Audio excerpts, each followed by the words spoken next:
Assalamualaikum warahmatullahi wabarakatuh. Bertemu lagi dengan saya Lewi, salah satu mahasiswa dari Universitas Mercubuana. Pada kesempatan kali ini saya ingin memberikan sedikit informasi mengenai analisis media sosial untuk keperluan ujian akhir semester. Yang pertama adalah pendahuluan. Peranan media sosial sebagai media komunikasi modern saat ini menjadikan komunikasi tanpa ruang dan waktu. Komunikasi terjadi dalam media sosial adalah komunikasi antar aktor yang memiliki pola interaksi yang berbeda. Pola interaksi antar aktor yang terjadi dalam media sosial menarik untuk dicermati. SNA atau Social Network Analysis merupakan gambaran hubungan interaksi antar aktor dengan aktor lainnya dalam sebuah interaksi sosial. Interaksi tersebut dapat menjadi berbeda tergantung cara memandangnya dan hasil yang ingin didapatkan.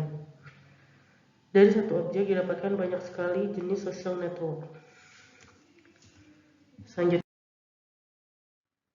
Selanjutnya adalah pengertian dari text mining. Text mining merupakan suatu proses pengambilan intisari dari dokumen teks sehingga didapatkan hasil yang berguna untuk tujuan tertentu. Sesuai dengan buku The Text Mining Handbook, text mining dapat didefinisikan sebagai suatu proses menggali informasi di mana seorang user berinteraksi dengan sekumpulan dokumen menggunakan tools analisis yang merupakan komponen-komponen dalam data mining yang salah satunya adalah kategorisasi. Tujuan dari text mining adalah untuk menggali informasi yang dapat berguna dari beberapa dokumen. Selain itu, text mining dapat mendukung proses knowledge discovery pada beberapa dokumen yang besar. Selanjutnya adalah model prediktif. Analisis prediktif adalah cabang dari analisis lanjutan yang digunakan untuk membuat prediksi mengenai kejadian di masa depan. Analisis prediktif menggunakan banyak teknik dari pertambangan data, statistik, modeling, pembelajaran mesin, dan kecerdasan buatan untuk menganalisis data yang baru saja dibuat untuk memprediksi data di masa depan. Pemodelan prediktif dan technical analysis menggabungkan manajemen, informasi teknologi, pemodelan bisnis proses untuk memprediksi masa depan. Pola yang ditemukan di data masa lalu untuk data transaksi dapat digunakan untuk mengidentifikasi resiko dan kesempatan untuk masa depan.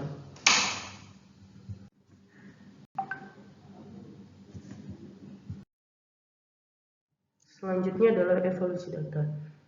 Evolusi data mengacu pada proses yang menghubungkan masalah dengan pemrosesan data. Seperti yang disebutkan di atas, analisis data media sosial adalah proses dari bertanya hingga menjawab dan proses analisis data dan pembersihan data. Kedua proses berbagi data yang sama. Data yang ditambang dan diproduksi berkembang di antara dua proses ini. Selanjutnya adalah social network analysis. Social network analysis adalah suatu metode untuk memvisualisasikan aktivitas dari kekuatan koneksi antar pengguna di jejaring sosial, serta sebagai langkah untuk mengidentifikasi interaksi dalam berbagai pengetahuan. Social network analysis ini juga dapat melakukan pemetaan dan pengukuran hubungan di antara orang-orang, kelompok, organisasi, komputer, atau bahkan badan informasi pengetahuan serta pengelolaan lainnya yang berada dalam jaringan. SNA dapat dideskripsikan sebagai suatu ilmu yang mempelajari hubungan manusia dengan bantuan teori graf. SNA mempelajari struktur hubungan yang mengaitkan individu atau unit sosial lain dan ketergantungan dalam perilaku atau sikap yang berhubungan dengan susunan hubungan sosial.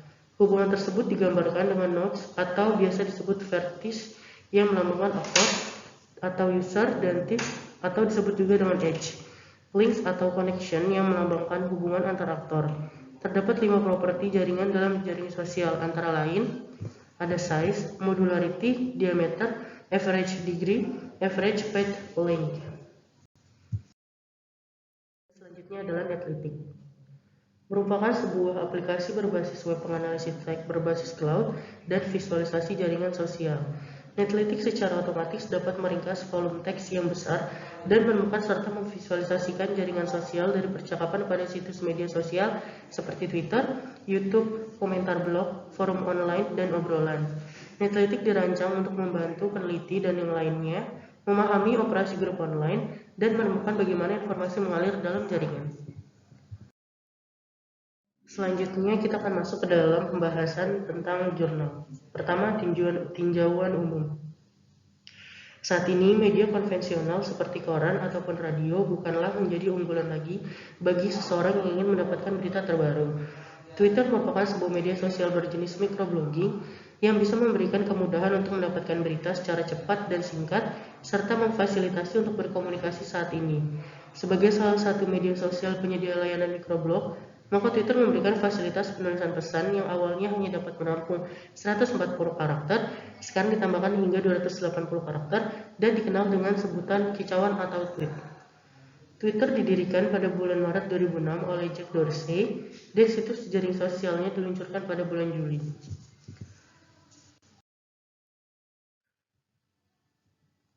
Jika ingin mengakses sosial media, tentunya membutuhkan akses internet. Jaringan internet seluler telah berkembang pesat sejak pertama kali jaringan seluler digunakan pada tahun 1980. Tingkat kecepatan serta dukungan transfer datanya sudah semakin canggih dan juga modern. Teknologi jaringan seluler yang sekarang dapat dinikmati telah berevolusi dari waktu ke waktu hingga sekarang telah sampai di era generasi kelima atau 5G. Berikut ini perkembangan teknologi jaringan internet mulai dari generasi pertama sampai dengan yang sekarang. Generasi pertama atau original analog cellular for voice. Teknologi jaringan ini pertama kali ditemukan di Eropa pada tahun 1980. Jaringan saat itu hanyalah sebuah gelombang analog radio sederhana dan jangkauan dari jaringan tersebut sangat sempit dan masih belum bisa digunakan dalam skala luas seperti sekarang. Generasi kedua atau digital narrowband circuit data. Teknologi ini diperkenalkan pada tahun 1990-an dengan mulai digunakannya gelombang digital. Teknologi ini sudah mendukung pengiriman teks atau SMS dan suara sekaligus. Generasi ketiga atau digital broadband package data. Teknologi ini diperkenalkan pada awal tahun 2000-an dan berbagai peningkatan kembali dilakukan untuk memberikan kualitas jaringan internet yang lebih baik. Salah satu perubahan yang cukup besar dalam jaringan ini adalah dukungan mobile internet dan roaming atau akses di luar jaringan. Selanjutnya adalah generasi keempat atau digital broadband package data all IP. Jaringan ini pertama kali komersial di Norwegia pada tahun 2009. Jaringan ini sendiri merupakan teknologi generasi pertama yang menggunakan teknologi long term evolution atau LTE, yang secara teknis teknologi ini mampu menghasilkan kecepatan unduh antara 10 Mbps hingga 1 Gbps. Selanjutnya adalah generasi kelima atau gigabit per second in a few years. Teknologi ini telah digunakan di Indonesia dengan provider Telkomsel mulai beroperasi 27 Mei 2021 dan XL Axiata sejak 7 Juni 2021 sebagai pelopornya. Konektivitas yang cepat serta lebih responsif menjadikan teknologi ini akan sangat berguna dalam meningkatkan performa teknologi sebelumnya. Selanjutnya adalah data dan pembahasan. Metode yang digunakan dalam penelitian ini adalah metode kualitatif. Metode penelitian kualitatif merupakan suatu metode untuk menggali di mana seseorang periset mengumpulkan, mengorganisasikan, serta menginterpretasikan data yang diperoleh dari buku, internet, dan lain-lain. Dataset ini diambil dari media sosial Twitter menggunakan API Twitter melalui website netlick.org. Metode pengambilan data adalah dengan mengambil tweet-tweet berbahasa Indonesia secara acak menggunakan kata kunci 5G dalam percakapan sehari-hari dengan rentang waktu tanggal 12 sampai tanggal 16 Desember 2021. Dan berikut ini adalah hasil analisis yang diperoleh. Yang pertama adalah diameter. Diameter yang diperoleh adalah 1007, maka dapat disimpulkan jarak dari satu aktor ke aktor lainnya adalah 1007 langkah. Selanjutnya density sebesar 0,0000848. Nilai kepadatan yang diperoleh ini dapat menunjukkan bahwa intensitas komunikasi antar aktor dengan kata kunci 5G rendah, maka dapat disimpulkan bahwa penyebaran informasi berjalan lambat. Selanjutnya adalah reciprocity sebesar 0,051200. Nilai ini menunjukkan bahwa adanya komunikasi dua arah dengan intensitas yang rendah. Selanjutnya adalah centralization sebesar 0,1/05400. Pada poin ini dapat dikatakan partisipasi tweet untuk kata kunci 5G pada Twitter rendah karena mendekati 0, sehingga dianggap terdesentralisasi di mana informasi mengalir lebih bebas di antara banyak aktor.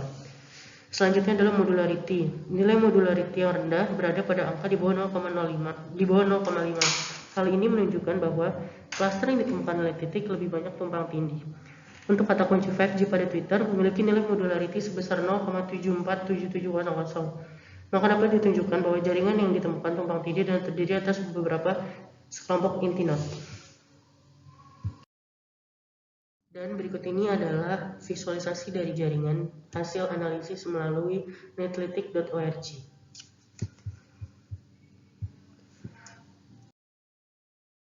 Selanjutnya adalah kesimpulan. Berdasarkan hasil analisis data pada kata 5G di media sosial Twitter memiliki diameter sebesar 1007 poin. Jaringan ini memiliki penyebaran lambat dengan tweet dominan tidak memiliki timbal balik, tidak ada dominasi dari aktor pada arus informasi, dan terdiri atas kelompok inti node. Pada jaringan ini, aktor dapat dikatakan cukup bebas dalam berkomunikasi, dan terdapat 5 aktor yang dinilai penting dalam jaringan. Sekian informasi yang bisa saya bagikan, kurang lebihnya mohon maaf. Assalamualaikum warahmatullahi wabarakatuh.